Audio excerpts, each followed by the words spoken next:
Hello नमस्कार दोस्तों, कैसे हो? आशा करता हूँ अच्छे होंगे। मेरा नाम है अनिल गुप्ता। आप देखना शुरू कर चुके हैं 24/7। आज के सेशन में बहुत सारी चीज़ें नई जानने की कोशिश करेंगे, जिसमें हम सीखेंगे कि एक यदि आप पूरा मॉक एसएससी का कोई भी एग्जाम ले ले तो वहाँ पे आपको पता है कि टीयर 1 में 25 क्वेश्चन देखने को आपको मिलते हैं।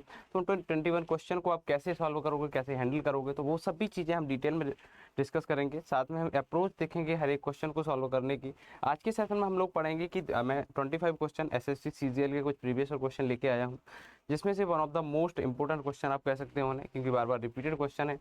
तो इसमें बहुत सारी चीज़ें नई जानने की कोशिश करेंगे, साथ ही समझेंगे कि हमारी हर एक क्वेश्चन को सॉल्व करने की अप्रोच क्या होनी चाहिए। साथ ही ये भी सीखने की कोशिश करेंगे कि जब हम एक क्वेश्चन को सॉल्व डील करते हैं मैथमेटिक्स के, तब उसमें आपको ऑप्शन में कैसे आप हेल्प ले सकते हैं, आप क्वेश्चन को स्टार्ट कहाँ से करें। हर बार ऐसा नहीं होता है कि आपको बेसिक से जाना होता है, कभी कभार हमें ऑप्शन, यूनिट डिजिट, ठीक है, तो वो सब भी कॉन्सेप्ट पे ध्यान रखते हुए हम लोग बहुत सारी चीज़ें नई जानने की कोशिश करेंगे। लिटरली सेशन के एंड होते होते मज़ा आ जाएगा। साथ में एंड में कुछ इंपॉर्टेंट क्वेश्चन है, कुछ होमवर्क जैसे क्वेश्चन है, तो वो भी आपको दिए जाएंगे। चलिए स्टार्ट करके आज के सेशन को। यदि सेशन में कुछ अच्छा लगता है सेशन को लाइक कर सकते हो, चैनल को सब्सक्राइब कर सकते हो, और मज़ा आता है तो अपने दोस्तों के साथ भी शेयर जरूर करें। चलिए स्टार्ट करते हैं। सबसे पहले 25 क्वेश्चन में बहुत सारी चीज़ें नई है, बता चुका हूँ, ठीक है। तो आपके सामने कुछ मोटिवेशन लाइन यहाँ पे दिख रही है कि जुनून होना चाहिए कामयाबी के लिए, जुनून होना चाहिए कामयाबी के लिए। सोच तो हर एक बंदा लेता है, क्योंकि सोच तो सबको ही लेता है कि मैं फॉर्म भरूंगा, फिर इसके बाद से एग्जाम क्रैक करूंगा ये। लेकिन आपको बस जुनून की बहुत ज़्यादा ज़रूरत है। आपके अंदर यदि जुनून नहीं होगा तो कहीं ना कहीं ऐसा लग सकता है कि आपकी तैयारी में कमी आ रही। क्योंकि जैसे फॉर्म तो बहुत सारे लोग भरते हैं, आपको पता है, लेकिन उसमें से 5 से 10% एस्पायरेंट ही ऐसे होते हैं जो सीरियस को लेते हैं, तभी वो एग्ज़ाम क्रैक कर पाते हैं। करेक्ट। चलिए स्टार्ट करते हैं पहले क्वेश्चन के साथ। पहला क्वेश्चन आपकी स्क्रीन पे है, बहुत ही बेसिक सा क्वेश्चन है, जिसके बारे में हमें बताया गया है कि हम बिल्कुल आसानी से इस क्वेश्चन को कैसे सॉल्व कर सकते हैं। ठीक है, तो आप एक बार क्वेश्चन को देखो कि आपको वैल्यू बताना है किसकी, the value of cos square 29, cos square 29। साथ ही आपको इसमें देखना है कि आपके पास प्लस है कॉस स्क्वायर 61। तो आपको पता होगा यहाँ पे, यहाँ को देख के आपको मे भी एक फार्मूला याद आ रहा होगा, जहाँ पे हम पढ़ा करते थे कि कॉस स्क्वायर ए प्लस कॉस स्क्वायर बी आप पढ़ा करते थे, कितना होगा, 1 होगा। कब होगा, जब ए प्लस बी इक्वल टू होगा किसके, 90 के। तो यहाँ पे मुझे दिख रहा है, यदि मैं एडिशन करता हूँ किसका, 29 और 61 का, तो मेरे पास 90 अर्थात 90 डिग्री आ जाता है। तो क्या मैं इस क्वेश्चन का आंसर एक मार्क कर सकता हूँ? Option number 3 will be the correct answer. चलिए आगे बढ़ते हैं। यही हमारी अप्रोच होनी चाहिए हर एक क्वेश्चन को सॉल्व करने के लिए। मैंने एक्सप्लेनेशन किया है, इसके वजह से टाइम लगा है। यदि मैं आपके सामने एक्सप्लेनेशन नहीं करता तो श्योरिटी दे सकता था कि आप इसको, इस क्वेश्चन को देख के तुरंत उत्तर लगा सकते थे। चलिए आगे बढ़ते हैं। एक और क्वेश्चन आपकी स्क्रीन पे है, इसमें बहुत आपको सर्वांग समता का रूल दिख रहा है, ठीक है, कि जब दो त्रिभुज सर्वांगसम होते हैं तो आपको कौन सा रूल याद आता है। यहाँ पे मुझे एक रूल याद आता है कि जब सर्वांगसम का फॉलो होती है तो क्या होता है कि शेप की यदि हम बात करते हैं, तो शेप होती है जो किसी भी ऑब्जेक्ट की शेप। जैसे मैं यहाँ पे त्रिभुज के शेप की बात करता हूँ, शेप क्या होती है, सेम होती है।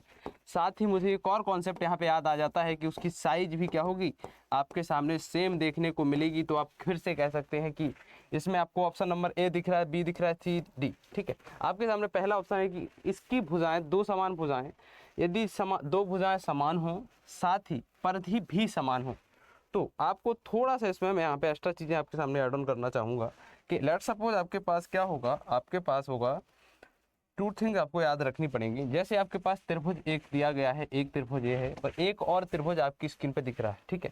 इसकी भुजा ए है, ए है, ए है, इसकी भुजा भी ए है और ए है, ए है।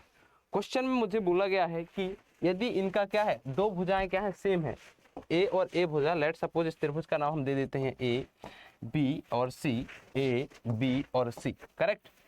तो मुझे यहाँ पे क्या पता चल रहा है, इसको A dash B dash C dash लिख लेते हैं, ठीक है। तो यदि मुझे यहाँ पे दिख रहा है कि पहला ए, दो भुजाएं समान है, ए वाली भुजा इसकी भी समान है, ए वाली इसकी भुजा समान है। यदि मुझे पैरामीटर मतलब इनकी परिधि यदि मुझे समान करना है, पैरामीटर समान करना है, तो मुझे तीसरी भुजा को भी समान करना होगा। क्योंकि इन तीनों के यदि मैं पैरामीटर देखूंगा तो ए प्लस ए हो जाएगा, दूसरे वाले का ए प्लस ए रखना पड़ेगा, या तो मुझे, या मैं लेट सपोज इसको बी भी यदि मैं रख देता हूँ, बी भी यदि मैं इसको रख देता हूँ, इसको भी मैं बी रख देता हूँ, तो मुझे यदि बराबर करना है तो इसको भी रखना पड़ेगा, इसको भी रखना पड़ेगा। इसी की कॉन्सेप्ट में मैं आपके सामने प्रस्तुत कर सकता हूँ कि option number A he will be the correct answer. हमें कोई दूसरा ऑप्शन देखने की भी जरूरत नहीं है। ठीक है, चलिए आगे बढ़ते हैं। एक कॉन्सेप्ट और हमारे सामने दिख रहा है कि यदि एक समबाहु त्रिभुज में दो भुजाओं का योग कितना है, दो भुजाओं का योग कितना दिया गया है आपके सामने, दो भुजाओं का योग कितना दिया गया, 16 दिया गया है। तो आपको तीसरी भुजा बतानी है। जब आप तीसरी भुजा बताएंगे तो आपको क्या फॉलो करना है, यहाँ पे हमें दिख रहा है यदि हम त्रिभुज के कॉन्सेप्ट से जाते हैं तो समबाहु त्रिभुज में तीनों भुजाएं समान होती हैं, तीनों भुजाएं बिल्कुल समान होती हैं। उन्होंने पूछा है कि दो भुजाओं, किन्हीं दो भुजाओं का योग मैं ले लेता हूँ, लेट सपोज ए, बी और सी, दो भुजा मैं यहाँ से उठा लेता हूँ तो मेरे पास हो जाएगा 2a बराबर, कितना हो जाएगा 2a बराबर, मेरे सामने जो दिख रहा है 16 दिख रहा है। a बराबर यदि मैं निकालता हूँ तो यहाँ पे मुझे 8 दिख जाएगा। इसके बिहाफ पे मैं बिल्कुल correct answer will be the 4, जो चौथा आंसर ऑप्शन है उसको मैं करेक्ट करके आगे बढ़ जाऊँगा।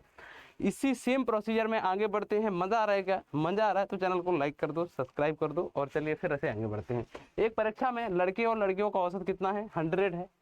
100 में से निकालना है हमें, कितना निकालना है 100 में से? हमें 100 में से जो हमें निकालना है 75 और 80 की बात कर रहा है कि एक कोई परीक्षा है। यदि आपको क्वेश्चन नहीं दिख रहा है तो थोड़ा सा हम क्वेश्चन को बड़ा कर देते हैं, ठीक है, चलिए, है ना। तो यहाँ पे आपको 75 और 80 की बात करी गई है, 75 और आपके सामने 80 की बात करी गई है, 75 और 80 की, 75 और 80 की बात करी गई है। लेट सपोज मैं मान लेता हूँ परीक्षा में x क्या है, x लड़के हैं, y क्या है, लड़कियां हैं मान लेता हूँ मैं।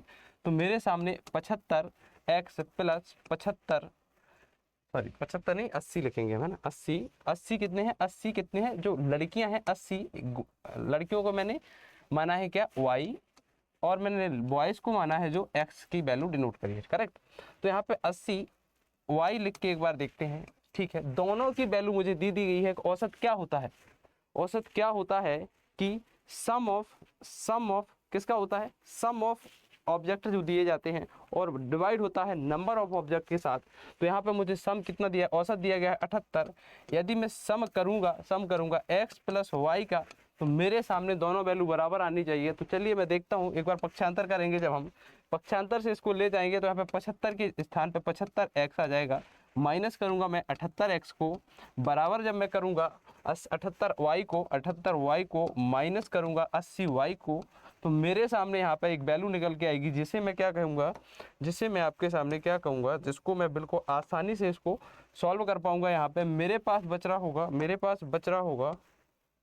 क्या बच रहा होगा मेरे पास यहाँ पे जो बच रहा होगा, यहाँ पे 3x बच रहा होगा, 3x बच रहा होगा। साथ में मेरे पास जो बच रहा होगा यहाँ पे मुझे एक वैल्यू और दिख रही होगी, 3x बच रहा होगा। किसका 3x बच रहा होगा, मेरे पास जो 3x बच रहा होगा यहाँ पे कितना, यहाँ पे आप 3 कर, यहाँ पे 2 का डिफरेंस बच रहा होगा, 2x बच रहा होगा माइनस का। तो 3x माइनस 2x जब आप करोगे तो आपके सामने माइनस से माइनस कट जाएगा और यहाँ पे 2y आना था, ठीक है, 2y दिखेगा यहाँ पे आपको 2y, क्योंकि हम y से डिफरेंस कर रहे हैं।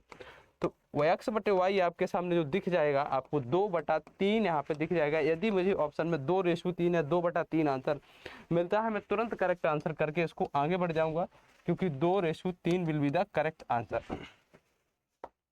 अभी थोड़ा सा तो आपको आइडिया लगा होगा कि आपको मजा आ रहा है क्या, चलिए आगे बढ़ते हैं एक बार और अगले क्वेश्चन की तरफ। एक वस्तु दी गई है जिसमें क्या बोला गया है, एक वस्तु दी गई है जिसपे हमें दिख रहा है कि 550 अंकित है। यदि इसे 40% छूट के साथ बेचा जाता है तो विक्रय मूल्य इसके क्रय मूल्य से 10% अधिक हो जाता है, करेक्ट। तो आपको क्रय मूल्य दिखाना है।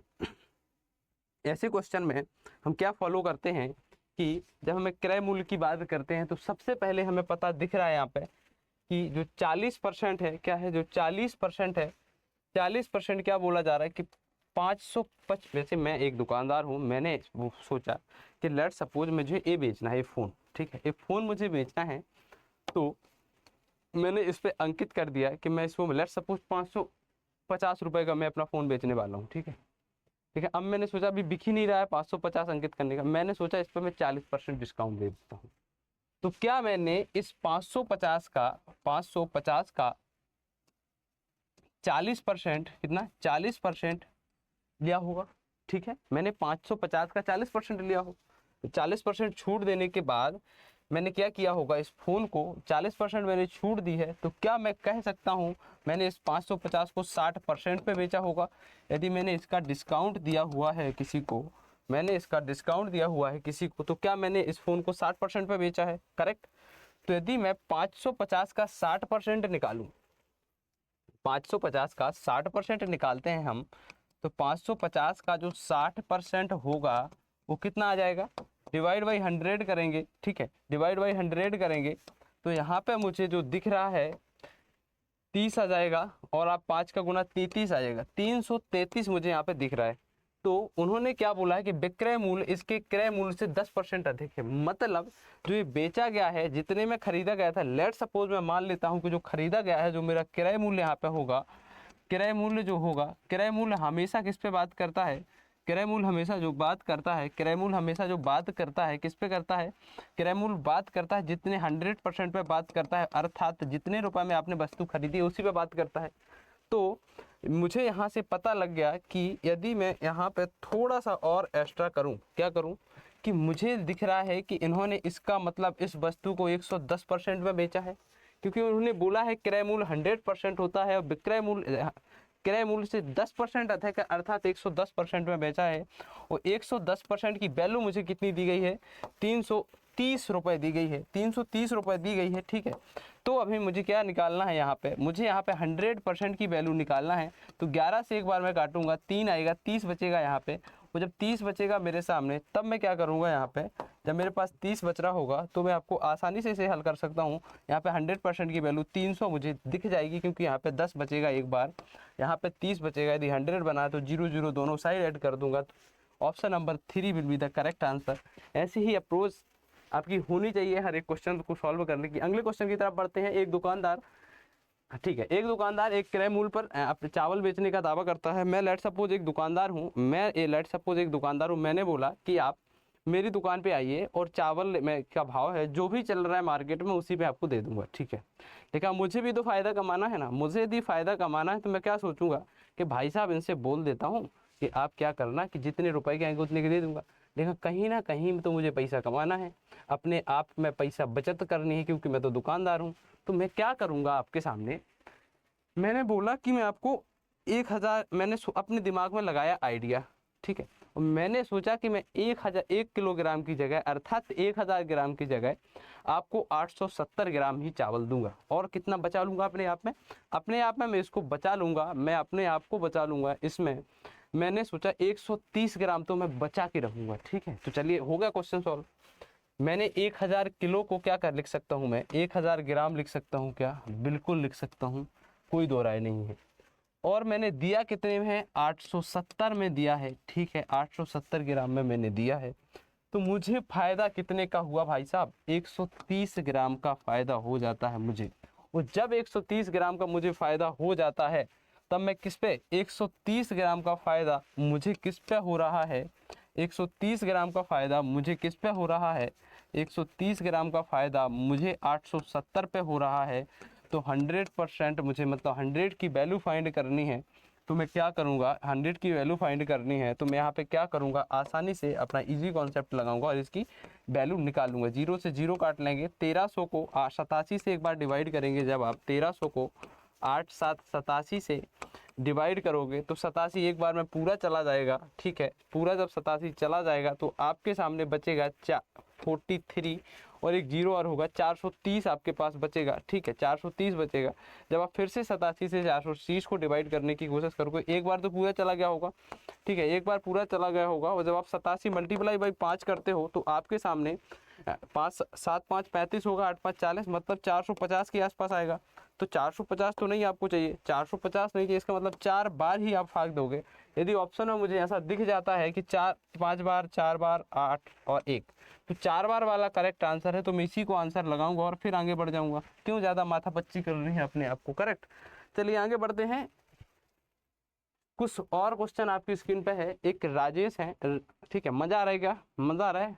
लाइक, ठीक है। राजेश को आपने राजेश क्या करते हैं कि उन्होंने क्या बोला कि मैं प्रिंटिंग प्रेस में कुछ किताबें छापने की ऑर्डर मिला है उन्होंने, जिसमें से उसने ऑर्डर का क्या है 17.27 भाग, ऑर्डर का 17 से ही 27 भाग क्या कर लिया है, 34 दिनों में क्या है, 34 दिनों में पूरा कर लिया है, तो उसे मुद्रण में मुद्रण को यदि पूरी किताबें प्रिंट करना तो कितने, मैं ऐसे क्वेश्चन है बोलता हूँ, आप एक की वैल्यू निकाल लो, ठीक है। 17 डिवाइड बाई 27 भाग कितने दिनों में पूरा किया है, तो उन्होंने किया है 34, अर्थात 34 दिनों में, 34 दिनों में पूरा किया हुआ है, 34 दिनों में पूरा किया हुआ है। तो मैं ऐसे क्वेश्चन में हमेशा बोलता हूँ कि एक की वैल्यू आप निकालो, 17 दूनी 34 होता है, एक की वैल्यू आप निकालने जाओगे तो आपके सामने यहाँ पे 27 गुना हो जाएगा 2 का, अर्थात 27 का गुना 2 में करोगे तो 54 अर्थात 54 उत्तर आएगा। तो यदि मुझे 54 ऑप्शन में मिल जाता है तो मैं उसी को करेक्ट आंसर मान के बिल्कुल आसानी से आगे बढ़ जाऊँगा। चलिए आगे बढ़ते हैं। ऐसे ही क्वेश्चन और है एक, ये तो one of the easy question में से एक है, तो मुझे यहाँ पे याद आ रहा है, ठीक है। ऐसे मैं टाइम बिल्कुल नहीं दूंगा ऐसे क्वेश्चन को। ए का स्क्वायर माइनस बी का स्क्वायर बराबर हो जाएगा ए प्लस बी, बराबर हो जाएगा ए माइनस बी के। तो आपको बिल्कुल दिख रहा होगा सामने के उत्तर मेरा ए माइनस बी होगा। कैसे होगा देखिए, मैं आपको बता देता हूँ, यहाँ पे नहीं दिख रहा है तो एक्स माइनस 3 भी एक इसमें ऑप्शन है, सही से, ठीक है। आपको यहाँ पे देखिए इजी बिल्कुल कॉन्सेप्ट है, कोई ज़्यादा प्रॉब्लम वाला बात नहीं। यहाँ पे आपको क्या है, यहाँ पे जैसे ही आप इसको ब्रेक करोगे तो एक्स स्क्वायर माइनस लिख पाओगे आप, एक्स स्क्वायर माइनस लिख पाओगे आप, एक्स स्क्वायर माइनस लिख पाओगे 3 की power 2 divide by x plus 3। जब इसको आप ब्रेक करोगे तो x माइनस 3 हो जाएगा और x प्लस 3 हो जाएगा। तो आप कह पाओगे कि x प्लस 3 से x प्लस 3 कट जाएगा और x minus 3 will be the correct answer. चलिए आगे बढ़ते हैं। मजा आ गया है क्या क्वेश्चन सॉल्व करने में? ऐसी आपकी अप्रोच होनी चाहिए, ठीक है।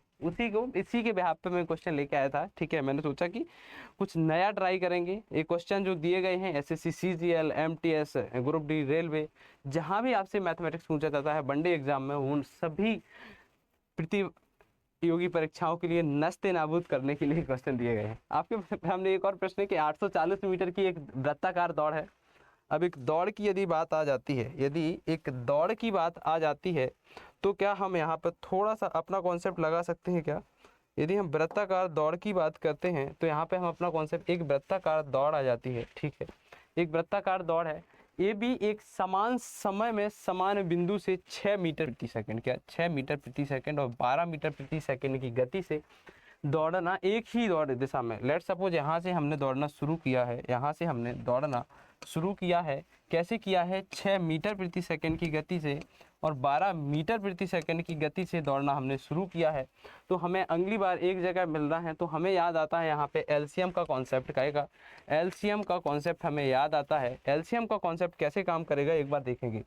यदि 6 मीटर प्रति सेकंड की गति से दौड़ता है तो 840 मीटर दौड़ने में कितना टाइम लगेगा, 840 मीटर दौड़ने में कितना टाइम लगेगा। क्योंकि हमें पता है जब हम टाइम निकालते हैं तो हम लिखते हैं, टाइम निकालने के लिए हमें क्या चाहिए होता है। यदि हम टाइम की बात करते हैं तो हम बात करते हैं डिस्टेंस की और करते हैं स्पीड की, कि हम कितनी स्पीड से दौड़ रहे हैं, तब हमें टाइम का पता चल जाता है, ठीक है। तो यहाँ पे मैंने सेम कॉन्सेप्ट फॉलो किया है। यहाँ पे जब मैं बात करता हूँ 6 का एक बार में भाग चला जाएगा, ठीक है, 2 बचेगा, 6 चौकी 24 होता है तो 140 आ जाएगा। एक और यहीं पे सेम कॉन्सेप्ट पे हम काम करेंगे। जैसे ही हमने निकाल लिया है कि ए के बारे में तो हमने पता कर लिया भाई साहब, हमें अब बी के बारे में थोड़ी सी जानकारी और लेनी है। यदि हम बी के बारे में जानकारी लेने की कोशिश करते हैं तो हमें फिर से पता चलता है कि 84 डिवाइड 840 डिवाइड बाई 12 करोगे आप तो आपके सामने 12 का गुना 7 बार 12 7 84 होता है। तो क्या हम इन दोनों का एलसीएम यदि मैं फाइंड कर लेता हूँ, किसका, 40 का और 70 का, तो मुझे क्या पता चल जाएगा कि मेरी दौड़ स्पीड, मतलब स्पीड क्या थी, कब हम दोनों एक किस समय पे कितने सेकंड बाद उस पॉइंट पे मिलेंगे। तो मैं यदि एलसीएम निकालता हूँ तो मुझे सामने दिख रहा है कि 7 दूनी 14 होता है। तो 140 और 70 का एलसीएम, जो संख्या बड़ी होगी वही वाला एलसीएम होगा। तो यहाँ पे हम बिल्कुल ऑप्शन नंबर ए है, option number A will be the correct answer. चलिए आगे बढ़ते हैं थोड़ा सा और। एक और क्वेश्चन आपकी स्क्रीन पर दिख रहा होगा कि इफ कॉसेक थीटा बराबर 5/3 दिया गया है, इफ कॉसेक थीटा बराबर 5/3 दिया गया है तो आपको यहाँ पे फाइंड करना है सेक स्क्वायर थीटा -1 मल्टीप्लाई होगा कॉट स्क्वायर थीटा इंटू होगा 1 प्लस कॉट स्क्वायर थीटा। तो ये हम हमेशा ऐसे क्वेश्चन को जब हम सॉल्व करने का प्रयास करते हैं तो हमें एक ही कॉन्सेप्ट याद आता है, कौन सा, मेरे पास एक समकोण त्रिभुज है। समकोण त्रिभुज में कोसेक थीटा क्या होता है? कोसेक थीटा होता है आधार बटे, क्या होता है? आधार बटे आधार के नहीं, कोसेक थीटा में जब हम बात करते हैं तो कोसेक थीटा लाल बटे कक्का से एक बार देख लेंगे, ठीक है। तो हमें वहां पे जब दिखेगा तो हमारे पास होगा कर्ण बटे आधार होगा। तो कर्ण बटे आधार, कौशिक किसका उल्टा होता है? कौशिक उल्टा होता है साइन का, करेक्ट, साइन का उल्टा होता है कौशिक। तो साइन का जब हम उल्टा करेंगे तो हमारे पास आ जाएगा, साइन का उल्टा करेंगे तो हमारे पास आ जाएगा कि कर्ण के अर्थात कर्ण होगा, एल अर्थात लंब होगा। तो अर्थात हम कैसे कर सकते हैं इसको कि 5 हमारा कर्ण हो गया है, 3 लंब हो गया है। तो हमें फिर यहाँ से एक ट्रिपलेट वाला फंडा याद आता है कि 3 4 5 का भी ट्रिपलेट होता है, 5 12 13 का भी ट्रिपलेट होता है, ठीक है। 5 12 13 का ट्रिपलेट होता है, ठीक है। इनके मल्टीपल भी ट्रिपलेट होते हैं, ठीक है। ऐसे ही हम ट्रिपलेट का फंडा याद आता है। यहाँ पे मुझे एक ट्रिपलेट फिर याद आ जाता है कि 3 4 5 का ट्रिपलेट यदि मैं लगा देता हूँ तो मेरे पास एक कितना हो जाएगा? कर्ण हो जाएगा, एक कर्ण हो जाएगा। ये वाला मेरे पास जो लंब हो जाएगा, लंब हो जाएगा। यहाँ पे यदि मैं बात करता हूँ तो मेरे पास आधार हो जाएगा। तो इस प्रकार से मुझे थोड़ा सा यहाँ पे आइडिया लग जाता है और मैं क्वेश्चन को थोड़ा सा और आसानी से सॉल्व करने के लिए रेडी हो जाता हूँ, ठीक है। तो इस क्वेश्चन को थोड़ा सा हम ऊपर करेंगे क्योंकि ताकि हमें थोड़ा सा यहाँ पे आइडिया लग जाए, ठीक है। ठीक है, ठीक है, ठीक है। तो हम क्वेश्चन को अब यहाँ से थोड़ा सा और डीप डेप्थ में, अब हमें निकालना है सेक स्क्वायर थीटा। सबसे पहले सेक स्क्वायर थीटा से निकालने से पहले हमें सेक थीटा की वैल्यू पता होनी चाहिए, क्योंकि सेक थीटा होता है कॉस का जस्ट उल्टा। यदि हम कॉस के जस्ट उल्टे की आपसे बात करते हैं, किसकी? कॉस की जस्ट उल्टे से बात करते हैं, तो हमारे सामने फिर से एक फंडा याद आता है कि मुझे जब कॉस थीटा की यदि मैं बात करता हूँ तो कर्ण बटे आधार दिखता है, मतलब सेक क्या होगा? सेक क्या होगा? सेक हमारे पास होगा कर्ण बटे आधार। क्या होगा? कर्ण बटे आधार की बात करता होगा। तो यहाँ मैं यदि वैल्यू पुट करता हूँ सेक थीटा के स्थान पे, सेक थीटा के स्थान पे यहाँ पे वैल्यू पुटिंग शुरू करता हूँ। सेक थीटा के स्थान पे क्या मैं लिख सकता हूँ? कर्ण मेरे पास क्या है? कर्ण मेरे पास 5 का स्क्वायर अर्थात 25 है, और आधार मेरे पास जो दिया गया है 4 चौक का गुना 16 में करेंगे 16 आ जाएगा। एक और यहाँ पे मुझे माइनस लगा के ऐसा, अब दूसरी वैल्यू की बात करते हैं, ठीक है। दूसरी वैल्यू की हम बात करते हैं, दूसरी वैल्यू की यदि हम बात करते हैं तो दूसरी वैल्यू हमें क्या दिख जाता है? यहाँ पे मुझे दिख रहा है कि जब हम कॉट की बात करते हैं तो गुना में कॉट कितना आ जाएगा? कॉट होता है जस्ट tan का उल्टा, tan का उल्टा होता है। तो आधार बटे लंब लिख सकते हैं। आधार कितना दिया गया है? 4 का गुना 16 में करो, 4 का स्क्वायर 16 होता है, 3 का स्क्वायर 9 होता है। फिर से हम एक बार गुना करेंगे, फिर से यहाँ पे जब हम गुना करने की कोशिश करेंगे तो मेरे पास जो आएगा, ठीक है। मैं यहाँ पे थोड़ा सा इस त्रिभुज ट्रायंगल को थोड़ा सा ऊपर यहाँ पे प्लेस कर लेते हैं एक बार, ठीक है। यहाँ पे ट्रायंगल को थोड़ा सा ऊपर प्लेस कर लेते हैं। 4 था, 3 था और 5 था, ठीक है। तो यहाँ पे मैं क्या निकाल सकता हूँ? 1 प्लस कॉट का कितना होगा? कॉट का मेरे पास 16 ऊपर दिख रहा है बटे 9 दिख रहा है। अभी मैं इसको आसानी से सॉल्व कर पा रहा हूँ। जब यहाँ पे लेके आऊँगा एलसीएम लेके, मैं सही बटा मतलब इसको तोड़ूंगा तो आपको कितना बचेगा? यहाँ पे मुझे बच जाएगा 9 बच जाएगा, नीचे 16 का 16 ही रहेगा, ऊपर 16, ठीक है। यहाँ पे मैं जब बात करूँगा तो 25 ऊपर बच जाएगा, तो 25 ऊपर बच जाएगा। और मेरे पास एक बार देखो 16 से 16 तो कट ही जाएगा, है ना। 9 से 9 भी कट जाएगा। तो यदि मुझे कहीं पे दिख जाता है ऑप्शन ऐसा कैसा? 25 बटे 9 यदि मुझे ऑप्शन दिख जाता है, यहाँ पे 25 बटे 9 ऑप्शन नंबर 3 यहाँ पे दिख रहा है। यदि नहीं दिख रहा है तो मैं एक बार क्या करता हूँ, इसको अपनी जैसा पहले था वैसे कर लेते हैं, तो हमें दिख जाएगा कि हमारा ऑप्शन कहाँ पे है, ठीक है। इस ऑप्शन को मैं यहाँ पे खिसका के ले जाता हूँ, ठीक है। तो आपको दिख गया होगा ऑप्शन यहाँ पे 25 बटा 9 will be the correct answer. 25 बटा 9 will be the correct answer. तो चलिए आगे बढ़ते हैं। क्वेश्चन सॉल्व हो चुका है, लेकिन क्वेश्चन की स्लाइड थोड़ी सी ऊपर नीचे हो गई है। तो अभी मैं इस क्वेश्चन को यहाँ पे साइड में लगा के देता हूँ ताकि आपको दिख जाए, ठीक है। यहाँ पे आपके सामने 25 बटा 9 will be the correct answer. तो इस तरीका का आपका थोड़ा सा कॉन्सेप्ट क्लियरेंस होना चाहिए कि ताकि आप क्वेश्चन को आसानी से सॉल्व कर पाएं। चलिए आगे बढ़ते हैं। अगला क्वेश्चन आपकी स्क्रीन पे है और इस क्वेश्चन को आपको बताना है कि जो आपके सामने दिया गया है x की power 3 plus 15x square plus 75x plus 125 x minus 5 divide by x square minus 25। एक क्वेश्चन भी इजी कॉन्सेप्ट में से एक कॉन्सेप्ट आता है, क्योंकि इस क्वेश्चन को भी हम आसानी से सॉल्व कर सकते हैं। इसमें ऐसा नहीं है कि आपसे बहुत ही बड़ा कॉन्सेप्ट, आपको जस्ट थोड़ा सा यहाँ पे लॉजिक बिल्ड करना होगा यदि आप लॉजिक बिल्ड कर देते हो तो आपको थोड़ा सा इजी हो जाएगा आपको समझने के लिए, तो आप बिल्कुल आसानी से इस क्वेश्चन को सॉल्व कर पाओगे। चलिए देखते हैं। ठीक है, सबसे पहले मुझे यहाँ पे दिख पा रहा है कि यदि मैं इसको ब्रेक कर देता हूँ, किस में ब्रेक कर देता हूँ, किस में ब्रेक कर देंगे हम, हमें याद आता है वही वाला कॉन्सेप्ट। यदि मैं बात करता हूँ a की पावर 2 माइनस बी की पावर 2, a प्लस बी हो जाएगा माइनस हो जाएगा a माइनस बी के, करेक्ट। तो यहाँ पे मैं इसको कैसे तोड़ सकता हूँ, क्या तोड़ दिया है, चलो सीधा आंसर लिख लेते हैं ना, x माइनस 5 हो जाएगा, क्योंकि मैं 5 को क्या लिख सकता हूँ, 5 की पावर 2 तो लिख ही सकता हूँ, x प्लस 5 लिख सकता हूँ। तो क्या मैं x माइनस 5 से x माइनस कट कर सकता हूँ, करेक्ट। अब मुझे ऊपर ऐसा कुछ समझना होगा, देखो यहाँ पे मुझे x की पावर 3 दिख रहा है, तो कहीं ना कहीं मुझे x की पावर 3 वाला कोई ना कोई कॉन्सेप्ट तो याद रखना पड़ेगा। तो यहाँ पे मैं 25 को क्या लग सकता हूँ, क्योंकि हमारे पास 5 की वैल्यू में आंसर आएगा, मे भी हो सकता है 5 की, क्योंकि 5 से ज़्यादा गेम प्ले हो रहा है। तो 25 125 को मैं यदि लिखना चाहूँ तो 5 की पावर 3 लिख सकता हूँ। क्या 5 का गुना 5 में करोगे 25 आएगा, और 25 का गुना जब आप 5 में करोगे तो 125 आएगा।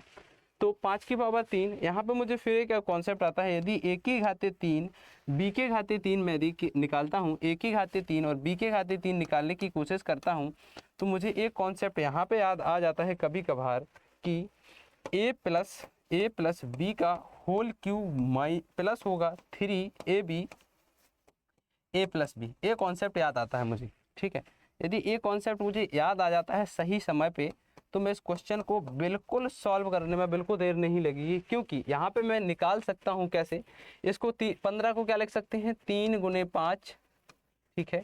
75 को क्या लिख सकते हैं, 75 को यदि मैं लिखना चाहूँ तो देखो 15 का गुना 3 गुना 5 गुणा 5 25, ठीक है। और यहाँ पे साथ में मेरे पास एक 5 और होगा, इसलिए एक 5 होगा क्योंकि यदि मैं बात करता हूँ यहाँ पे 175 दिया गया है, तो 175 गुना कितना होगा मेरे पास, यहाँ पे मुझे ही निकालना पड़ेगा, क्योंकि यहाँ पे 5 दिया गया है, 5 के बाद से यहाँ पे 75 दिया गया है, तो 3 गुना 5 तो इसमें होगा ही होगा। क्यों होगा, क्योंकि यहाँ पे जो मुझे दिख रहा है कि यहाँ पे मुझे जो दिख रहा है कि जब मैं 3 एक देखो, एक बार तो ए होगा, ठीक है, 3 होगा, ए होगा और क्या होगा, बी होगा, लेकिन बी एक खुद है और एक और बी है।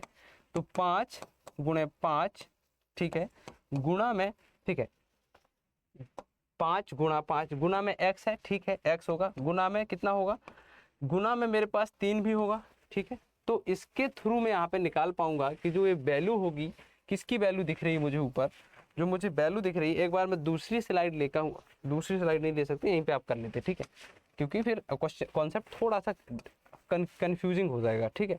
तो यहाँ पे मैं अब निकाल सकता हूँ, क्या निकाल सकता हूँ, x की घाते 3 प्लस 5 की घाते x की घाते, ठीक है, ये कॉन्सेप्ट याद आता है। तो जब मैं इसको पक्षांतर करता हूँ तो तब सॉरी, ठीक है, जब हम इन्हें पक्षांतर करते हैं तो हमारे पास सेम कॉन्सेप्ट, यहाँ पे ये चीज़ें आ जाएंगी, ये बच जाएगा, यहाँ पे करेक्ट बच जाएगा। तो क्या मैं यहाँ पे आसानी से यहाँ पे लिख सकता हूँ, क्या आसानी से यहाँ पे मैं जो लिख सकता हूँ कि x प्लस 5 का होल क्यू का ये फार्मूला दिया गया है। जब x प्लस 5 का होल क्यू का फार्मूला दिया गया है मेरे पास, ठीक है, ठीक है, ठीक है,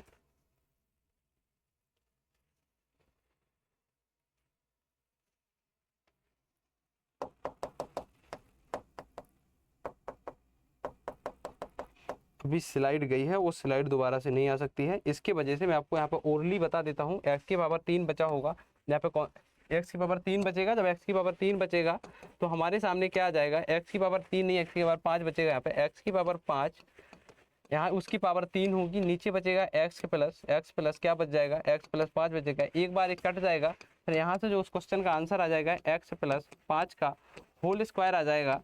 तो यहाँ पे एक्स स्क्वायर होगा आपके सामने, एक्स स्क्वायर होगा यहाँ पे आपके सामने, प्लस होगा, आप जब ऐसे करोगे 5 का स्क्वायर 25 आ जाएगा, फिर आपके पास आ जाएगा 5 दूनी 10, एक्स के आसपास आपके पास उत्तर हो जाएगा, ऐसा ऑप्शन था उसमें। तो आप इस तरीके से इस क्वेश्चन को सॉल्व कर सकते हैं, ठीक है। अगले क्वेश्चन बढ़ते हैं, क्योंकि स्लाइड चली गई है, एक बार यहाँ पर क्लिक होने के बाद से स्लाइड चली जाती है, ठीक है। अब अगला क्वेश्चन आपकी स्क्रीन पर दिख रहा है, ठीक है, अगला क्वेश्चन आपकी स्क्रीन पर दिख रहा है। अगला क्वेश्चन जब आप देखेंगे तो आपके सामने एक और क्वेश्चन दिख रहा है कि माना कि वृत्त ओ माना कि ओ वृत्त का केंद्र तथा ए बी सी डी त्रिज्या के बराबर है और दो समांतर जीवा ए बी के दो समांतर जीवा एक ही ओर, क्या है, एक ही ओर आपको ध्यान देना है। लेट सपोज मैं आपके सामने एक यहाँ पे एक वर्ड ले देता हूँ, ठीक है, आप इसको थोड़ा सा ऊपर यहाँ पे लिख कर देते हैं, अब यहाँ पे आसानी से सॉल्व कर पाएंगे। मेरे पास एक वृत्त दिया गया है, एक वृत्त दिया गया है, वृत्त की मैं बात करूं, यहाँ पे एक वृत्त का केंद्र क्या है, ओ है वृत्त का केंद्र, ठीक है। उसमें उन्होंने बोला है कि जो जीवा है दो एक ही साइड दी गई है, दो जीवा, एक जीवा ए बी दी गई है, एक जीवा ए बी दी गई है, दूसरी जीवा सी डी दी गई है, ठीक है। हमने इतना हमें समझ आया, हमने बना लिया, ठीक है। अब आगे बढ़ते हैं। यदि दो समांतर जीवा ओपी और ओबी की लंबत है, दो समांतर जीवा ओपी, यहाँ पे पी हो सकता है, यहाँ पे क्या है ओ क्यू की लंबवत है, तो यदि ए बी बराबर कितना है, यहाँ पे जब हमें पता है जब कोई जीवा पे कोई लंब डाला जाता है तो सेंटर से केंद्र से कोई लंब डाला जाता है तो वो क्या है, जीवा को दो बराबर भागों में बांट देता है।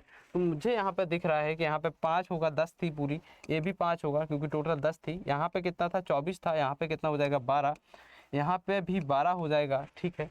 अभी मेरे हिसाब से या फिर आपके हिसाब से यहाँ पे एक बार पी क्यू की वैल्यू भी हमें देखी रखी हुई है, तो 7 दे के रखा हुआ है, पी क्यू बराबर भी 7 दे के रखा हुआ है। तो क्या मैं वृत्त का व्यास कैसे निकाल सकता हूँ, कोई आपके दिमाग में कोई ऐसा आइडिया, ठीक है।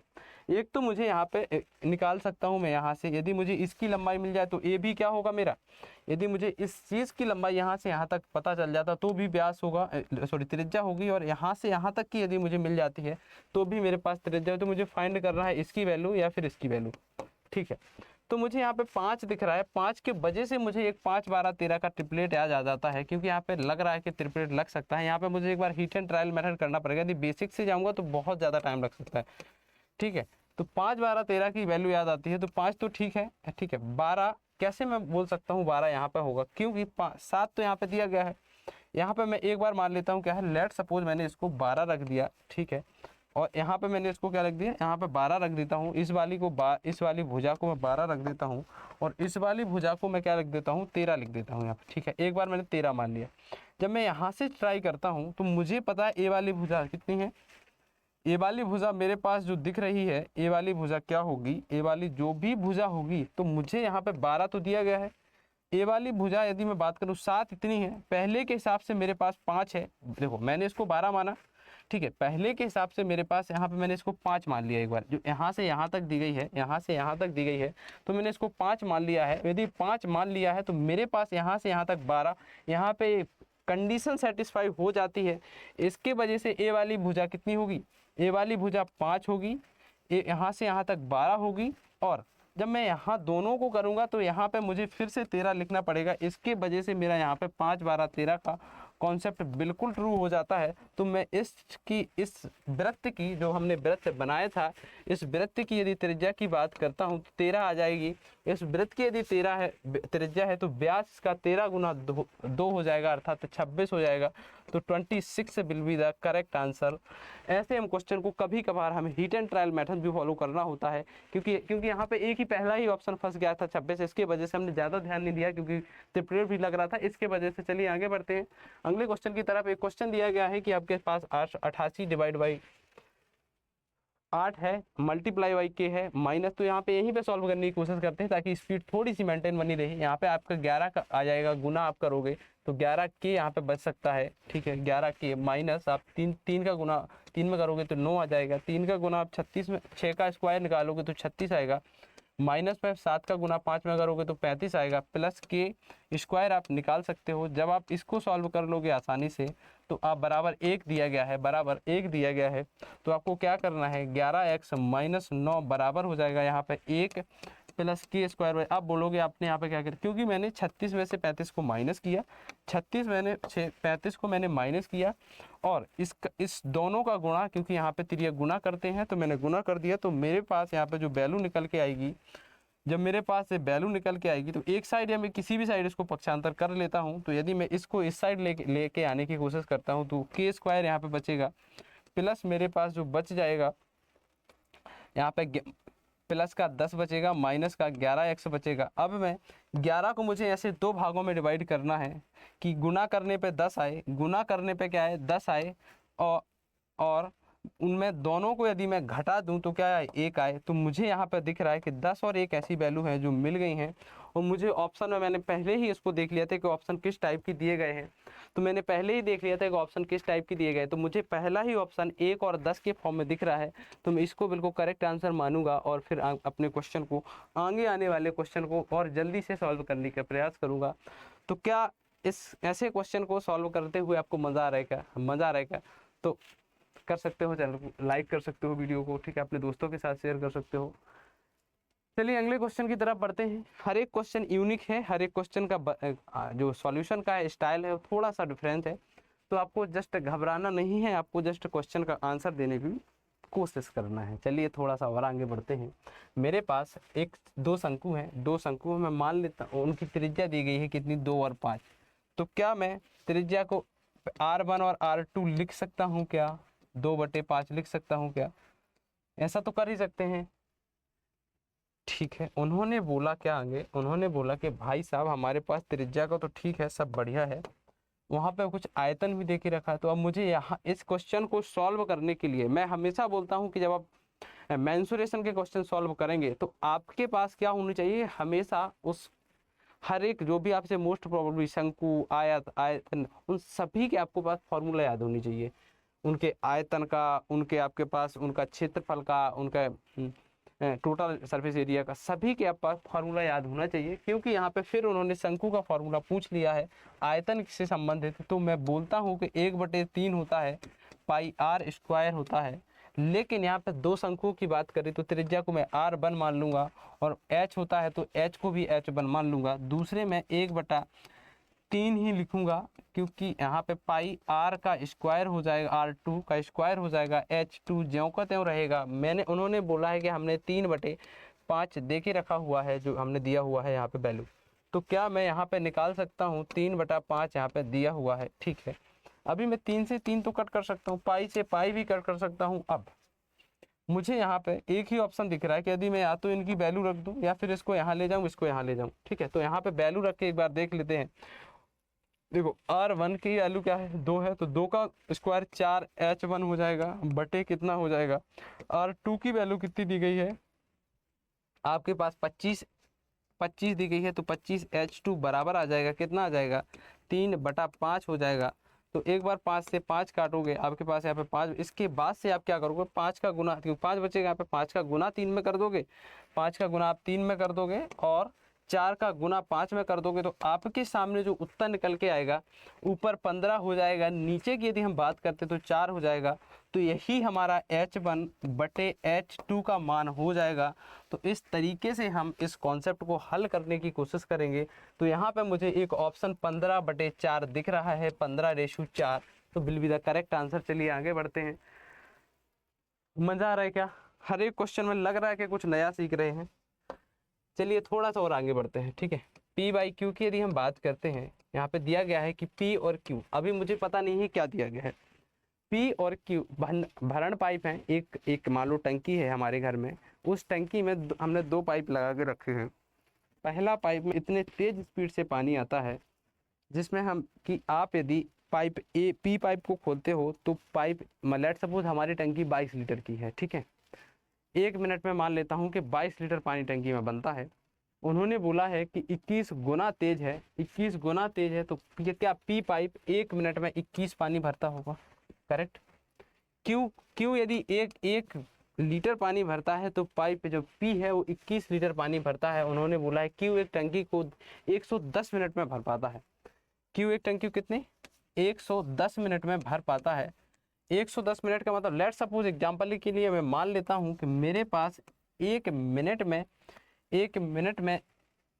1 लीटर ही पानी आता है। कुल मिलाकर मेरे पास टंकी है जो 110 लीटर की है। यदि उन्होंने बोला कि दोनों पाइप एक साथ खोल दिए जाते हैं, यदि P और Q एक साथ काम करने के लिए राजी हो जाते हैं, तो यदि दोनों राजी हो जाते हैं, इसकी क्षमता 21 है, इसकी क्षमता 1 है, तो कुल मिलाकर 22 हो जाएगा। क्या यदि 22 हो जाएगा, 110 पानी भरना है, 22 की स्पीड से भरना है, तो क्या मैं निकाल सकता हूँ 22 पंचे 110 होता है, 22 का गुना 5 बार करोगे तो 110 आएगा और यहाँ पे 5 मिनट में टंकी मेरी फुल हो जाएगी। तो यहाँ पे 5 minute will be the correct answer, ठीक है। 5 minutes will be the correct answer. चलिए आगे बढ़ते हैं। देखिए आपके सामने एक और क्वेश्चन दिया गया है कि the given the table shows the percentage of mark. यहाँ पे जो टेबल दी गई है उसमें मार्क के परसेंटेज दिख रहे हैं। यदि नहीं दिख रहा है तो पहले वाले में बता देता हूँ। यहाँ पे आपके पास 5 और 4 54 लिखा हुआ है। कितना? 5 और 4 54 लिखा हुआ है। नीचे वाले में आपके पास बने 51, तीसरे वाले में 75 लिखा हुआ है या 51 लिखा हुआ है आपके पास। ठीक है, आपके पास जो 51 लिखा हुआ है, आपके पास तीसरे वाले में 75 लिखा हुआ है। ठीक है, उन्होंने बात करी है कि by the 3 student is different subject, 3 student हैं अलग अलग सब्जेक्ट के। आपको क्या करना है, if in order to pass the exam, आपको यदि एग्जाम को पास करना तो कम से कम 105 मार्क की ज़रूरत पड़ेगी। हिस्ट्री में यदि आपको पास होना है तो हिस्ट्री में आपके कितने नंबर आने चाहिए, कम से कम कितने आने चाहिए, कम से कम 105 मार्क्स आपको लाने पड़ेंगे। तो हिस्ट्री तो आपको how many student pass in the exam, कितने स्टूडेंट आपके एग्जामिनेशन में पास हो जाएंगे। तो यहाँ पे मुझे आसानी से दिख रहा है, क्या दिख रहा है आसानी से, कि 54% में निकालता हूँ सबसे पहले। ठीक है, सबसे पहले मैं 54% निकालने की, या फिर किसी भी परसेंट को निकाल लो। लेट सपोज 175 मार्क चाहिए होते, टोटल हिस्ट्री का पेपर होता है, मैं लेके आया हूँ 54%। तो क्या मुझे यही बस चीज़ पता लगानी है क्या, जो एक हिस्ट्री में 175 मार्क चाहिए। ठीक है, 175 मार्क चाहिए यदि मुझे हिस्ट्री में, तो मुझे 105 कौन सी ऐसी परसेंटेज है जो 175 का 54%, 175 का 54%, 5 4 54% निकाल के दे सकता है। 175 का 5 4 54% मुझे निकाल के दे सकता है। क्या निकाल के दे सकता है कि जो हिस्ट्री के मार्क होंगे, वो हिस्ट्री के जो भी मार्क होंगे वो 105 मार्क से कम नहीं होंगे। चलिए एक बार एक 54% का निकाल लेते हैं। 175 का 54%, 175 का जब 54% निकाले इसको 25 से काट देंगे। 25 चौको 100 हो जाएगा, 25 सत्ते हो जाएगा। ठीक है, 7 का गुना जब 54 में करोगे आप तो 7 चौक 28, 8 आ जाएगा, यहाँ पे 2 बच जाएगा। और आप करोगे 7 5 35 36 37 37 आ जाएगा। यहाँ पे आप 4 का भाग दोगे तो क्या आपको यहाँ पे लग रहा है, क्योंकि देखिए 4 8 32 होता है। ठीक है, 4 का गुना 9 बार करोगे तो 9 और कुछ आएगा आपके पास, लेट सपोज 0 2 1। ठीक है, तो 10 तो नहीं आया है, मुझे चाहिए कम से कम 10। ठीक है, तो ये तो बिल्कुल कतई आंसर नहीं होगा, तो ये मेरे कोई काम का नहीं है। ठीक है, अब मैं एक बार ट्राई करता हूँ किसको, एक बार मैं ट्राई करता हूँ। देखो 54% में जब मेरा काम नहीं बन रहा है तो मैं 51% को क्यों ट्राई करूँ, क्योंकि जब मैं 54% 175 का निकाल रहा हूँ, जब 90 के आसपास आ रहा है तो 51% तो और कम आएगा। करेक्ट, क्योंकि और कम परसेंटेज। अब मैं आगे की परसेंटेज की जब बढ़ता हूँ तो 75 मुझे एक ऑप्शन दिख जाता है। इसका मतलब एकमात्र स्टूडेंट है श्याम, क्योंकि 54% जब 90 के आसपास हो सकता है तो 60 या 65% मुझे आइडिया लग रहा है कि यहाँ पे क्या होगा। देखो थोड़ा सा मैं इसमें लॉजिकल भी खेलना पड़ सकता है। ठीक है, क्योंकि 75% आप 175 का आप जब 75% निकालने की कोशिश करोगे, 175 का निकालने की कोशिश करोगे 75%, तो आपके सामने 100 3 यहाँ पे बचेगा। यहाँ पे आप 25 निकाल पाओगे, अरे सॉरी 4 निकाल पाओगे यहाँ पे आप। ठीक है, 4 निकाल पाओगे। और जब आप इसका गुना इसमें करोगे तो आपके पास आएगा 5 15 आ जाएगा, 15। फिर इसके बाद से आपके पास 21 22 आ जाएगा, 22 के बाद से आपके पास 3 और 2 5 आ जाएगा। तो 5 का जब 4 में दोगे तो आपको ऐसे ही थोड़ा सा आइडिया लग जाना चाहिए था कि 4 का 1 करोगे तो 1 आ जाएगा यहाँ पे। फिर आप यहाँ पे एक बार 0 लगा दोगे। ठीक है, 0 लगा देंगे। फिर इसके बाद से हमारे पास 2 और 5 होगा, तो 4 5 20, 105 तो वैसे ही बन रहा है, 104 की ज़रूरत है। ठीक है, तो हम यहाँ पे एक ही स्टूडेंट ऐसा था जो हमारे एग्जाम में, हिस्ट्री के एग्जाम में पास होता या फिर ओवरऑल पास होने वाला था। चलिए आगे बढ़ते हैं। तो डेटा इंटरप्रिटेशन के जो हर एक क्वेश्चन होता है, हर एक क्वेश्चन की अप्रोच अलग हो सकती है, लेकिन आपको थोड़ा सा यदि लॉजिकल एक बार खेलेंगे तो उनके क्वेश्चन आप आसानी से सॉल्व कर पाएंगे, क्योंकि आपको डेटा इंटरप्रिटेशन में पता होता है कि जो हर एक क्वेश्चन आपको देखने को मिलता है वो कैसा होता है। हर एक क्वेश्चन जो होता है, हर एक क्वेश्चन के अंदाज अलग होते हैं। ठीक है, अभी देख लेते हैं कितने क्वेश्चन बचे हुए हैं हमारे पास। जो क्वेश्चन बचे हुए हैं, हाँ बस कुछ ही क्वेश्चन बचे हुए हैं। ठीक है, हमारे पास 4 या 5 क्वेश्चन और बचे हुए हैं, उनको आप 5 या 7 मिनट में टोटल सब जल्दी से सबको समाप्त करते हैं। ठीक है, आपको 1 2 क्वेश्चन मैं आपको होमवर्क भी दे के जाऊँगा। ठीक है, पहला क्वेश्चन आपकी स्क्रीन पर कि 22 सेंटीमीटर 10 सेंटीमीटर त्रिज्या वाले 2 वृत्तों के केंद्र की बीच की दूरी 37 सेंटीमीटर है। यदि इन दोनों वृत्तों की उभयनिष्ठ स्पर्श रेखा की यदि बात करें तो यहाँ पे आ गया कॉमन टेंजेंट की बात करें, DCT हमने पढ़ा है हमेशा। DCT जिसे हम डायरेक्ट कॉमन टेंजेंट कहा करते हैं। तो DCT का फॉर्मूला क्या कहता है कि जो यहाँ पे डिफरेंस कितने, दूरी कितनी है 37 सेंटीमीटर, तो 37 सेंटीमीटर दूरी। इसका क्या होता है, इसका फॉर्मूला होता है जो डिफरेंट DCT का यदि फॉर्मूला बात करें, हम DCT का फॉर्मूला की बात करें तो हमें याद आता है यहाँ पे डिफरेंस का स्क्वायर होता है माइनस होता है जो R 1 मान लेते हैं या फिर बड़ा R छोटा R के डिफरेंस निकालते हैं, इसका स्क्वायर निकालते हैं। तो इसका स्क्वायर हो 37 माइनस कुछ होगा, माइनस क्या है 22 में से 22 माइनस आप 10 करोगे तो आपके सामने जो यहाँ पे आ जाएगा 12 का स्क्वायर निकल के आएगा। ठीक है, तो 3 7 स्क्वायर माइनस इसका जब आप स्क्वायर निकालने का प्रयास करते हो, जब आप इसका निकालने का प्रयास करते हो तो आपको 12 का स्क्वायर दिख जाएगा। तो यहाँ मुझे थोड़ा सा एक और कॉन्सेप्ट आ रहा है, a की घाते 2 माइनस b की घाते 2। तो मैं क्या निकाल सकता हूँ, यहाँ पे क्या निकाल सकता हूँ, इसको जब मैं a प्लस बी में जब डिनोट करूँगा, कैसे a प्लस बी में डिनोट करने की कोशिश करूँगा मैं, तो a प्लस बी के हिसाब से क्या मुझे दिख जाएगा, a प्लस बी के हिसाब से जब मुझे दिख जाएगा तो यहाँ पे 49 आ जाएगा, क्योंकि जब इसको ऐड करूँगा, जब इसको इसमें से सब्ट्रैक्ट करूँगा तो मेरे पास जो निकल के आएगा 5 आ जाएगा एक, तो एक और दूसरा मेरे पास जो ऑप्शन दिख रहा है मुझे, ठीक है, यहाँ पे मल्टीपल होता है क्योंकि a प्लस बी को a माइनस बी में हम डिनोट कर रहे हैं। तो यहाँ पे क्या होगा 49 तो दिख जाएगा बिल्कुल सही, गुना हो जाएगा किसका, यहाँ पे मेरे पास 5 25 बच जाएगा। तो क्या मैं कह सकता हूँ कि 49 को जब मैं 7 गुना 7 लिखता हूँ, 7 गुना 7 लिखता हूँ, 25 को 5 गुना 5 लिखता हूँ, तो मेरे पास जो बाहर निकल के आएगा, बाहर निकल के क्या आएगा कि 7 गुना 5 आ जाएगा, अर्थात 35 मेरे पास उत्तर आ जाएगा। तो 35 will be the correct answer. चलिए आगे बढ़ते हैं जल्दी से अपने क्वेश्चन, अगले क्वेश्चन की तरफ। एक क्वेश्चन आपको तालिका दी गई है, यहाँ पर उन्होंने पूछा है कि उम्मीदवार विभिन्न परीक्षाओं में बैठते हैं, PQR में उपस्थित उम्मीदवारों को दर्शाते हैं को कुल केंद्र में आवेदन करने वाले। तो आपको निकालना है कि परीक्षा में दूसरे अनुपस्थित लोगों की संख्या क्या है। एक क्वेश्चन है, DI का क्वेश्चन है, इजी क्वेश्चन है, आपको डिफरेंस निकालना है। ठीक है, मैं आपको इस HW के लिए इसको दे रहा हूँ, आपको होमवर्क करके इस क्वेश्चन को लाएंगे, क्योंकि मैंने अभी तक आपको कोई ऐसा होमवर्क नहीं दिया। यही एक क्वेश्चन है जो मुझे लग रहा है एक क्वेश्चन जो होमवर्क आपको देने लायक है, one of the easy question है। ठीक है, इसका क्वेश्चन का आंसर मैं बता सकता था लेकिन अभी नहीं बताऊंगा, कमेंट बॉक्स में मुझे करके बताइए, यदि नहीं हो तो कल की क्लास में हम दोबारा से इस क्वेश्चन को डिस्कस कर लेंगे। चलिए आगे बढ़ते हैं, इस क्वेश्चन को हम उसी तरीका से सॉल्व करेंगे। कैसे सॉल्व करेंगे, हम इसको बिल्कुल सरल तरीके वाले से जाएंगे। साइन, हमें पता है sine square A plus sine square B बराबर होता है 1।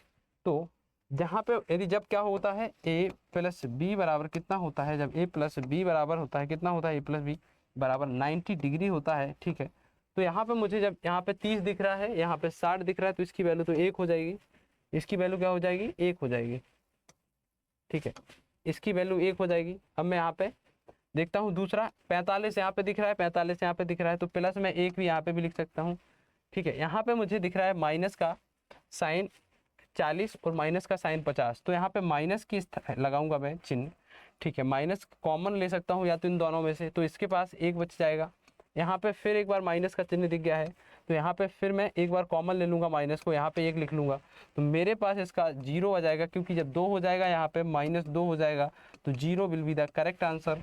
तो आपको जस्ट थोड़ा सा कॉमन सेंस लगा के हर एक क्वेश्चन को डील करने की कोशिश करनी है। ये वाला फॉर्मूला भी आपको याद रखना है ताकि आप हर एक क्वेश्चन में इसका यूज कर पाएँ। तो 0 will be the correct answer. चलिए आगे बढ़ते हैं, एक और DI का क्वेश्चन आ गया है। ठीक है, इसमें आपको निकालना कि सबसे हाईएस्ट मार्क किसके हैं। इन्होंने पूछा है कि उच्चतम मार्क प्राप्त करता है तो सटीक समग्र प्रतिशत निकालना है। यदि जैसे मान लो जितने भी केमिस्ट्री फिजिक्स मास्टर में हर एक स्टूडेंट की बात की जा रही है, आयुष, अमन, सजल, रोहित और मुस्कान और तानवी। ठीक है, तो हर एक स्टूडेंट की यहाँ पे बात करी गई है। हर एक स्टूडेंट की यदि बात करी गई तो मुझे यहाँ पे पता चल पा रहा है कि कैसे मैं एक क्वेश्चन को सॉल्व कर सकता हूँ। ठीक है, ठीक है, यहाँ पे मुझे दिख पा रहा है, उन्होंने पूछा है कि आपको क्या निकालना है कि जो हर एक हाईएस्ट स्टूडेंट, क्या है हाईएस्ट स्टूडेंट आपको फाइंड करना है। क्योंकि जब आप हाईएस्ट स्टूडेंट फाइंड करने की कोशिश करोगे तो यहाँ पे अमन के सबसे ज़्यादा मार्क, यहाँ पे अमन इस दो जो मैथ के स्टूडेंट हैं, अमन, सजल और रोहित, मुस्कान, तन्वी, तरुण में से सबसे ज़्यादा मार्क 100 हाईएस्ट मार्क आए हैं, किसी के भी आप देख लो हाईएस्ट लिस्ट वाले। उन्होंने पूछा कि आप सबके यदि हाईएस्ट मार्क आ जाते तो परसेंटेज क्या होगी। यहाँ पे केमिस्ट्री में सबसे अधिक मार्क जो मुझे दिख रहे हैं, यहाँ पे 80 से अधिक किसी के मार्क नहीं आए हैं। ठीक है, यहाँ पे यदि बात करूँ फिजिक्स में, फिजिक्स की यदि मैं बात करता हूँ, फिजिक्स में सबसे अधिक मार्क की यदि बात करता हूँ तो मेरे पास 90 मार्क सबसे ज़्यादा आए हैं फिजिक्स में। यदि बात करता हूँ 95 95 मार्क आए हैं किसमें, जियोग्राफी में। यदि हिस्ट्री की हम बात करते हैं तो हिस्ट्री में जो हमें मार्क दिख रहे हैं, हिस्ट्री में हाईएस्ट मार्क यहाँ पे 90 ही हैं जो आए हैं, और यदि हम बात करें कंप्यूटर साइंस में तो 90 मार्क हाईएस्ट मार्क में से आए हैं। तो सबका एडिशन कर लेते हैं। 9 दूनी 18, 9 30 27 हो जाएगा, 9 चौको 36, 9 पंचे 45 हो जाएगा, और 9 पंचे 45 का 9 नाछक 54 हो जाएगा, 54, और 54 में 5 आप ऐड कर दोगे, 54 में 5 ऐड कर दोगे, क्योंकि सबको मैं 90 90 मान लेता हूँ, ठीक है, सबको 90 90 मान लेते हैं, ठीक है। तो 9 हो जाएगा, 9 दूनी 18 हो जाएगा, 9 30 27 हो जाएगा, 9 चौको 36 हो जाएगा, है ना। 9 का गुना 5, 9 पंचे 45, और 9 का गुना 6 में करोगे तो 9 छक 54 हो जाएगा, क्योंकि यहाँ का 1 10 निकल के यहाँ पे आ जाएगा, 54 हो जाएगा। 54 में आप 5 ऐड करोगे तो 45 हो जाएगा। उन्होंने पूछा है कि हमारे पास टोटल कितने मार्क थे, 40 हैं, 60 हैं, 100 हो गए, 200 हो गए, 200 के बाद से 300 हो गए, ठीक है, 300 के बाद 350 हो गए, 350 से कितने हो गए, 350 से मेरे पास जो आ गए यहाँ पे 250 और मार्क ऐड हो गए, तो मतलब 600 मार्क हैं, कितने हैं, 600 मार्क हैं। तो 650 का 545 कितने परसेंट, यही मुझे फाइंड करना है। तो यहाँ पे मैं काट दूंगा एक बार 6 को, एक बार 6 का गुना 9 बार करूँगा, 6 नारे 54 हो जाएगा, 90 आएगा। यदि 90 वाला इसमें कोई ऑप्शन दिख रहा है, एक ही 90 वाला ऑप्शन दिख रहा है, 19.19 सही, 5/6 will be the correct answer. ऐसी आपकी हर एक क्वेश्चन को सॉल्व करने की अप्रोच होनी चाहिए, ठीक है। एक क्वेश्चन और एक दिया गया कि निम्नलिखित में से के का मान ज्ञात करना है आपको, ताकि 6 से विभाज्य को, 6 को क्या लिख सकते हो, 3 गुना 2 लिख सकते हो, क्या बिल्कुल लिख सकते हैं क्या, 3 गुना 2, यदि डिविजिबिलिटी के रूल से जाते हैं तो हम लिख सकते हैं 6 को 3 गुना 2, करेक्ट। तो यहाँ मुझे फिर से एक आइडिया आ रहा है, मुझे कौन सा आइडिया आ रहा है जो मैं आपको शेयर कर सकता हूँ। देखो मुझे पता है कि जब 2 से संख्या डिवाइड होगी तो लास्ट का डिजिट ही डिवाइड करना पड़ेगा, करेक्ट। यदि मैं लास्ट के डिजिट को डिवाइड करने की कोशिश करता हूँ तो मेरे पास 6 4 2 0 सभी डिवाइड हैं, तो उससे तो अभी थोड़ा आगे बढ़ते हैं, ठीक है। यहाँ पे 3 क्या है, 3 क्या कहता है कि जब मुझसे संख्या, 3 क्या कहता है कि जब मुझसे संख्या आप डिवाइड करोगे तो क्या होगा, जब डिवाइड करोगे तो उनका सम ऑफ डिजिट, क्या sum of digit will be divided by 3, मतलब 3 से सम डिजिट डिवाइड, मतलब जो एडिशन होना चाहिए नंबर्स का वो क्या होना चाहिए, सम का 3 से डिवाइड। यहाँ पे 2 और 1 3 बना रहा है तो 3 से डिवाइड हो जाएगा, 9 भी 3 से डिवाइड हो जाएगा, 7 और 2 9 भी, 7 और 2 9 होगा तो भी 3 से डिवाइड हो जाएगा। अब 4 अकेले की क्षमता नहीं है कि 3 से डिवाइड हो जाए, या तो मैं 4 के साथ ऐसे इसमें से 4 यदि लेता हूँ तो 8 क्या 3 से डिवाइड है, कतई नहीं है। यदि 6 लेता हूँ मैं यहाँ पे तो 6 कतई भी 6 और 4 10 होगा, कभी डिवाइड नहीं होगा। अभी मैं 2 लेता हूँ तो 4 में यदि 2 जोड़ता हूँ तो क्या हो जाएगा, 6 हो जाएगा। 6 3 से हमेशा डिवाइड होता है, तो यहाँ पे 2 मेरा बिल्कुल सही उत्तर होगा, 2 मेरा बिल्कुल सही उत्तर होगा। तो 2 को मैं बिल्कुल सही मानूंगा और आगे बढ़ जाऊंगा। तो इस क्वेश्चन का आंसर क्या है, आंसर क्या है, 2 will be the correct answer. किसी धनराशि की 8% वार्षिक ब्याज की दर से 5% पर प्राप्त होने वाले साधारण ब्याज कितना दिया गया है, 3040 दिया गया है। तो वह धनराशि मुझे ज्ञात करना है। तो देखो सिंपल इंटरेस्ट क्या कहता है, हमेशा सिंपल इंटरेस्ट की यदि हम बात करते हैं, यदि हम सिंपल इंटरेस्ट की बात करते हैं, क्या यदि हम सिंपल इंटरेस्ट की बात करते हैं, ठीक है। तो यदि हम सिंपल इंटरेस्ट की से बात करने की कोशिश करते हैं तो सिंपल इंटरेस्ट हमसे क्या कहता है कि भाई साहब हर एक साल में क्या करूंगा, हर एक साल में मैं समान ब्याज पे काम करता हूं। मुझे नहीं है मतलब आपने 1000 रुपये दिए और 8% का ब्याज लिया, तो मैं हर साल आपके 1000 रुपये पे 8% लगाने का प्रयास करूंगा। मैं चक्रवृद्धि ब्याज बनने की कोशिश नहीं करूंगा ताकि पैसा ज़्यादा आ पाए, ठीक है। तो चलिए देखते हैं। उन्होंने बोला है कि 8% हर साल लग रहा है, 5 साल तक 8% की लगा यदि ब्याज, तो क्या 40% मैं कह सकता हूँ कि ब्याज लगा होगा।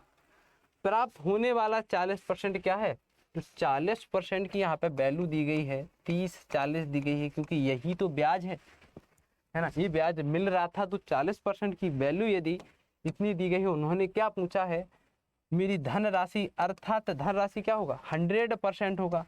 100% धनराशि थी, उसमें जो एक्स्ट्रा पैसा मिलेगा वही तो ब्याज होता है, ठीक है, वही तो ब्याज होता है। तो 100% की वैल्यू मुझे निकालनी है, तो मैं एक बार 4 से करूँगा, 4 7 28 होता है, ठीक है। 4 का गुना 6 बार करोगे, 4 छंगा 24 आ जाएगा। जब आप 76 आपके पास रिसीव होगा, एक की वैल्यू कितनी 76 है। तो यदि मैं 100 की वैल्यू निकालने की कोशिश करता हूँ तो गुणा करूँगा, यहाँ पे 100 का गुना करूँगा, 100 का गुना यहाँ पे करूँगा, 100 का गुना यहाँ पर करूँगा, तो मेरे सामने कितना, मेरे सामने 7600 7600 अर्थात जो उत्तर आएगा वो कितना आ जाएगा, उत्तर आएगा मेरे पास 7600 will be the correct answer, 7600 will be the correct answer. चलिए आगे बढ़ते हैं। क्या आपको कहीं ऐसा लगा कि कहीं क्वेश्चन में कमी आ रही है? क्या आपको ऐसा कहीं लगा कि क्वेश्चन में आपको डिफिकल्टी हो रही है? तो आप जब इसी माइंडसेट के से हर एक क्वेश्चन को सॉल्व करने का प्रयास करोगे तो डेफिनेटली आपको क्वेश्चन की क्या पकड़नी है, नब्ज पकड़नी है। जब आप किसी की नब्ज पकड़ लेते हैं तो वो आपके कंट्रोल में आ जाता है। तो ऐसे ही हर एक मैथमेटिक्स में क्वेश्चन को फॉलो करते हैं ताकि नब्ज में आ जाए। चलिए अगले क्वेश्चन की तरफ बढ़ते हैं। अगला क्वेश्चन अब लास्ट ही क्वेश्चन होगा, ठीक है, एक या दो क्वेश्चन और बचे होंगे, बिल्कुल अंतिम पड़ाव तक आ चुके हैं। तो कुछ इंपॉर्टेंट क्वेश्चन थे वो भी मैंने आपको कराए। एक क्वेश्चन आपको, ऐसे क्वेश्चन में आप क्या करो, एक कोई ऐसी संख्या मान लो जिससे आप इनका एलसीएम मान लो, लेट्स सपोज, ठीक है। जब भी आपको एबीसी की वैल्यू पूछे, जब भी आपसे एबीसी की वैल्यू पूछे तो आप ऐसे क्वेश्चन में किसी एक को एलसीएम मान लो। लेट्स सपोज मैं 12 को ही एलसीएम मानने का प्रयास करता हूं, तो 12 में एलसीएम मान लेता हूं। तो ए दिया गया है 3a बराबर 2b दिया गया है बराबर 12c दिया गया है। तो मैं किसको एलसीएम मान लेता हूँ, मैं मान लेता हूँ 12 को एलसीएम, ठीक है। 12 को जब मैं एलसीएम मानूंगा, क्या 12 को एलसीएम मानूंगा, 3 से 4 बार में कट जाएगा तो यहाँ पे 4 आ जाएगा। यहाँ पे मैं 12 को एलसीएम मानूंगा तो क्योंकि एलसीएम मान के सबको डिवाइड कर दो, ठीक है। यहाँ पे जब 12 से डिवाइड करूंगा तो 6 आ जाएगा। जब यहाँ पे 12 से मैं डिवाइड करूंगा तो 1 आ जाएगा। तो मेरे पास जो वैल्यू निकल के आई 4, तो मेरे पास जो वैल्यू निकल के आई, मेरे पास आई 4 निकल के आया, मेरे पास निकल के आया 6, मेरे पास निकल के आया 1। तो इसी प्रकार से हम निकाल सकते हैं, यही हमारा उत्तर है। तो यहाँ पे ये उत्तर है, यही मेरा उत्तर सही आंसर होगा। चलिए थोड़ा सा और आगे बढ़ते हैं कि और क्वेश्चन बचा हुआ है, ठीक है। तो आप चाहो तो एक क्वेश्चन को मैं और आपको होमवर्क दे सकता हूँ, इसको आप यूनिट डिजिट से सॉल्व करेंगे। मैं आपको एक बार बता देता हूँ कि आपके पास जो क्वेश्चन दिया गया है, आपके पास जो क्वेश्चन दिया गया है उसको आप कैसे सॉल्व करोगे। इसको थोड़ा सा बड़ा कर लेते हैं ताकि थोड़ा समझ आ पाए, और क्या करते हैं, इसको सॉल्व करने का प्रयास करते हैं। देखो क्वेश्चन ए भी ज़्यादा कोई हार्ड एंड फास्टर टूल नहीं है। आपको क्या करना है, 4 2 2 0 9 2 को आपको माइनस करना है किससे, 21 6 7 9 से, ठीक है। इसको क्यों माइनस करना है, क्योंकि पहले वर्ष में ब्याज जा चुका है। इसको मैं आपको जस्ट अप्रोच बता दूंगा, इसको सॉल्यूशन आप करोगे, या ये भी आपका एक HW क्वेश्चन है, ठीक है। अप्रोच बता देता हूँ, फिर आपके पास जो बचा हुआ पैसा होगा, उसका 20% क्या होता है, 1/5 होता है, 1/5 होता है, ठीक है। तो आपको 1/5 निकालना है बचे हुए पैसे को। जब आप 1/5 निकालोगे तो आपको फिर ट्राई करना कि आप यूनिट डिजिट से इस क्वेश्चन को सॉल्व करो, यूनिट डिजिट से आप क्वेश्चन को सॉल्व करो, तो ये क्वेश्चन आसानी हो जाएगा। और एक बार प्रयास करिएगा, प्रयास करने के बाद से उत्तर जो भी आए, आपको जो भी इस क्वेश्चन से समझ आए, तो एक बार मुझे कमेंट बॉक्स में बताइएगा। तो मैंने आपको 2 क्वेश्चन होमवर्क में दिए हैं, ठीक है। मैं अभी आपको एक बार दोबारा से रिकॉल करा देता हूँ। हमने अच्छे क्वेश्चन देखे, जो समझने योग्य क्वेश्चन तो सभी को पढ़ा, उन सभी से समझने की कुछ ना कुछ सीखने की कोशिश करी, ठीक है। तो एक क्वेश्चन है वो आपको मैंने जो भी होमवर्क में दिया हुआ है, एक मैंने DI का क्वेश्चन, हाँ ये वाला क्वेश्चन आपको मैंने होमवर्क में दिया है DI का, और एक वो लास्ट वाला क्वेश्चन। तो आपको दोनों क्वेश्चन का आंसर मुझे कमेंट बॉक्स में बताना है। तो यदि सेशन अच्छा लगा हो तो चैनल को लाइक कर सकते हो, वीडियो को भी लाइक कर सकते हो, चैनल को सब्सक्राइब कर सकते हो। तो मिलते हैं किसी नई वीडियो में नए टॉपिक के साथ, ठीक है। यदि हमारे कोर्सेज के साथ आप जुड़ना चाहते हो तो अड्डा 24/7 के जो उनका एप्लीकेशन है, प्ले स्टोर से जाके अड्डा 24/7 आप एप्लीकेशन प्ले स्टोर में जाओगे तो आप क्या करोगे, प्ले स्टोर में आप जाओगे तो आप वहाँ पे जस्ट सर्च करोगे, कौन सा, अड्डा करके आप सर्च करोगे, अड्डा 24/7। आप अड्डा 24/7 सर्च करोगे तो आपके सामने एप्लीकेशन आ जाएगी, और एप्लीकेशन आप कर लेना इंस्टॉल। ऐसा अड्डा 24/7 का लोगो मिलेगा आपको। तो एप्लीकेशन इंस्टॉल करने के बाद से आपको वहाँ पे PDF वगैरह मिल जाएगी इस क्लास की, ठीक है। और इस क्लास की PDF के साथ साथ वहाँ पे नोट्स और मॉक टेस्ट वगैरह मिल जाएंगे। तो आप क्वेश्चन वहाँ से प्रैक्टिस कर सकते हो। यदि आपको हमारे रिकॉर्ड कोर्सेज बाई करनी है तो वहाँ से बाई कर सकते हो। तो मज़ा आया होगा, आशा करता हूँ। यदि ऐसे ही सेशन आपको पसंद आते हैं तो हमें कमेंट बॉक्स में करके बताएं, साथ में आपको नए सेशन उपलब्ध होते रहेंगे। तो मिलते हैं किसी नए सेशन में, नए अंदाज के साथ, नए क्वेश्चन सॉल्यूशन के साथ।